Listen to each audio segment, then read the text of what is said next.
YouTube, what's going on? It's Juan Gotti here with another Washington football team video, and in today's video, I'm coming on here with my final injury report for the Washington football team headed into this Sunday's game versus the New Orleans Saints. So without further ado, let's get straight into today's video. But before we do, make sure to go down below, leave a like on this video, subscribe if you're new, and turn on post notifications so you get notified when I upload a video about the NFL, or in this case, our Washington football team.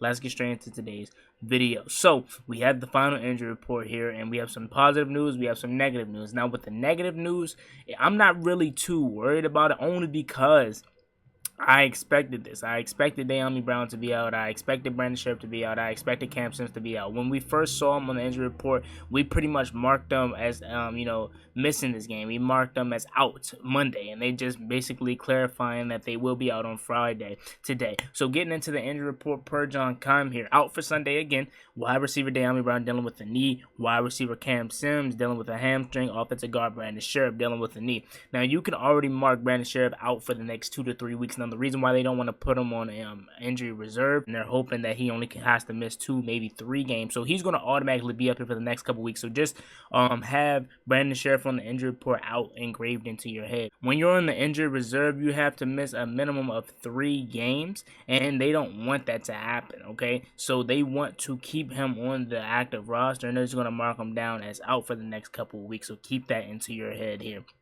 Dyami Brown, I didn't see him get hurt in the game. I don't know what play he got hurt or something like that, but obviously it was severe enough to keep him out, but we knew he was going to be out, so we're going to have to have a big game from DeAndre Carter, Adam Humphries, obviously Terry McLaurin, Ricky Seals-Jones, because we're going to be out without Logan Thomas, so we need everyone to chip in. I wouldn't be surprised if you see a big receiving game for J.D. McKissick. Hint, hint, fantasy people, start J.D. McKissick if you have him. I started him. I was starting Joe Mixon, but I was like, hey, JD, I'm gonna start him because we might lean heavy on him considering the fact that we're gonna be without Dyami Brown, Cam Sims, Logan Thomas. So again, start JD if you have him. Then moving on to the last person, Cam Sims. I knew he was going to be out. He was dealing with a hamstring, and on top of that, he didn't practice all week. So we're missing a big special teams guy, and again, our wide receiver depth is being tapped into heavy.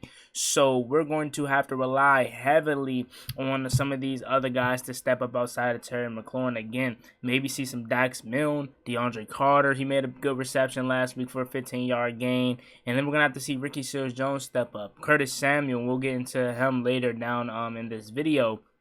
But these guys are going to have to step up in the absence of Dyami, Cam Sims. So moving on to the questionable guys. You have running back Antonio Gibson with a shin, Curtis Samuel, wide receiver with a groin, linebacker Cole Holcomb with a shoulder. They're all questionable. Antonio Gibson, he's playing. He's been dealing with this shin injury for the past couple of weeks, but he's been playing, and he played good in the game versus the Atlanta Falcons. I said he played good enough to get a game ball because it wasn't like he had a big run or anything, but he had a steady diet of 6, 5, 4, 6, 5, 4, 7, 8. He had a steady day of just constant positive runs. Never was a big run, but it was just a steady diet of 6, 5, 4, 7, 8 all day long. So shout out to Antonio Gibson. He's going to play. You know what I'm saying? He is going to play. Wide receiver Curtis Samuel. This is some positive news. Growing injury, but he is questionable for this today, for Sunday's game. And in today's practice, he was doing some individual work.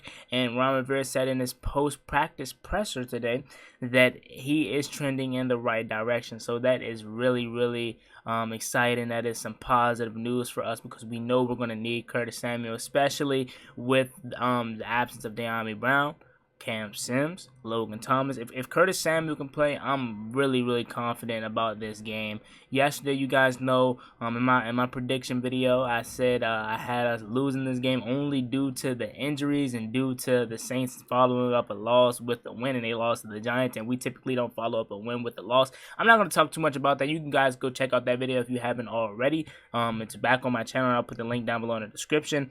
Cole Holcomb, I'm really excited about him, and I'm glad he's questionable and not out for this game because we're going to need Cole Holcomb. Obviously, we know John Bostic is hurt, so we cannot afford to lose another linebacker. We're going to see a lot of Jamin Davis Sunday. We're going to see a lot of Khaleke Hudson Sunday, so it's going to be good to have Cole Holcomb out there because, again, we cannot afford to continue to lose these linebackers, man. Again, Remember last year where Cole Holcomb got hurt in that Seattle game, and even Khaleke Hudson, he had his best game. I want to say he had like 14 tackles, so a blessing in disguise to let Khaleke Hudson get some more playing time. But we need Cole Holcomb, and we need him bad because he's been out. Even though he hasn't been the best to start the season, he's been our best linebacker. So again, we need Cole Holcomb. And to talk a little bit more about Jamin Davis, I'm excited about how his role is about to expand. Jack Del Rio even said it himself that he will get more opportunities with Jon Bostic being hurt. So